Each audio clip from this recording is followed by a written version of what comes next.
सभी को जय मसीह की। हम एक छोटा सा टॉपिक आज लिए हैं, वचन से हम कुछ बात करेंगे। ये टॉपिक है स्वर्ग के राज्य में बड़ा कौन। स्वर्ग के राज्य में बड़ा कौन।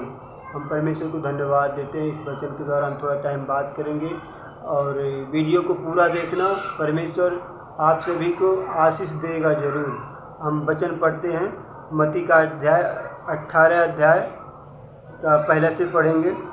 उसी घड़ी चेलों यीशु से के पास आकर पूछने लगे, स्वर्ग के राज्य में बड़ा कौन है। एक बार फिर से पढ़ता हूँ।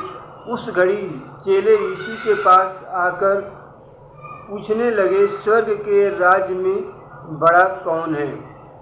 इस पर उसने एक बालक को पास बुलाकर उनके बीच में खड़ा किया और कहा, मैं तुमसे सच कहता हूँ कि जब तक तुम न फिरो और बालकों के समान न बनो, तुम स्वर्ग के राज्य में प्रवेश करने नहीं पाओगे।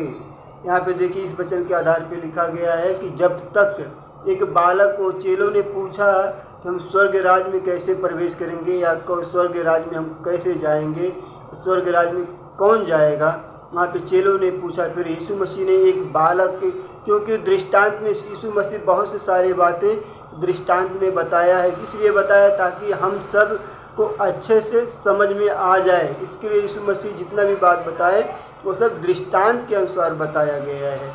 ठीक है। उसके बाद में वो एक बालक को वहाँ पे बुलाया गया ताकि लोगों को समझ में आ जाएगा ये बात सही है।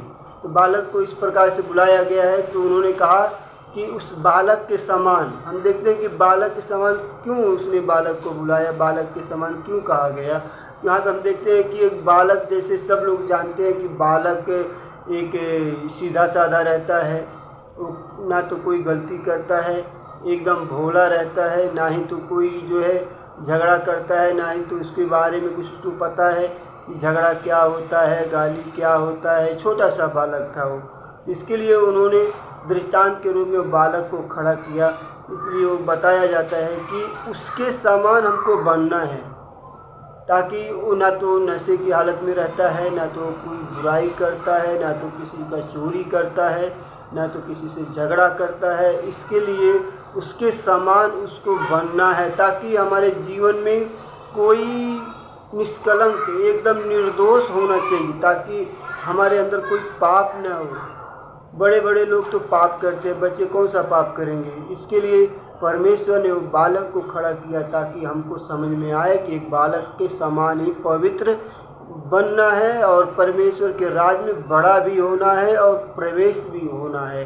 हम परमेश्वर को धन्यवाद देते हैं इस वचन के लिए। और आगे उन्होंने क्या कहा, इस प्रकार देखिए, इस पर उसने एक बालक को पास बुलाकर उनके बीच में खड़ा किया और कहा, मैं तुमसे सच कहता हूँ कि जब तक तुम न फिरो और बालक के समान न बनो, जब तक। परमेश्वर जो भी बात कहा है, परमेश्वर ने सच कहा है, कोई गलत बात, झूठी बात परमेश्वर ने नहीं कहा। इसलिए वहाँ पे कहा गया है, मैं तुमसे सच कहता हूँ कि जब तक तुम न फिरो, मतलब मन फिराना चाहिए। यानी वचन में लिखा है, स्वर्ग का राज मन फिराओ, स्वर्ग का राज निकट है। एक बार फिर से कहता हूँ, मन फिराओ, स्वर्ग का राज निकट है।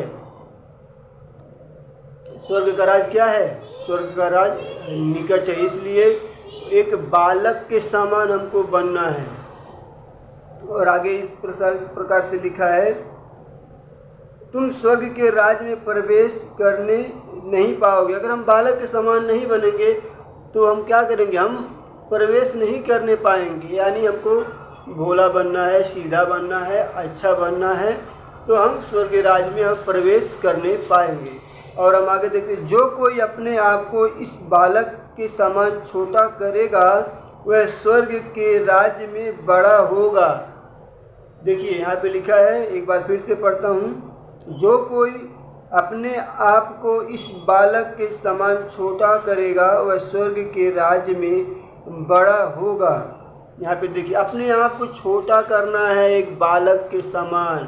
बालक तो कभी बोलेगा नहीं मैं बहुत बड़ा आदमी हूँ, बहुत बड़ा बिजनेसमैन हूँ, बहुत बड़ा ये ऐसा करता हूँ वैसा करता हूँ, ऐसा तो बोलता नहीं। एकदम दीन बनना है, छोटा बनना है, एक बालक के समान। स्वर्ग का राज किसके समान है? एक बालक के समान है। Praise the Lord.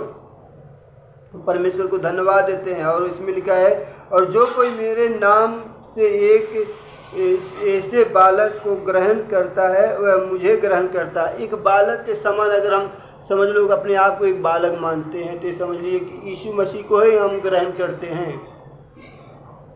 और जो कोई मेरे नाम से एक ऐसे बालक को ग्रहण करता है वह मुझे ग्रहण करता है। जो ऐसे बालक के समान जो ग्रहण करता है वो मुझे ग्रहण करता है। इसलिए परमेश्वर का राज्य निकट है, मन फिराओ।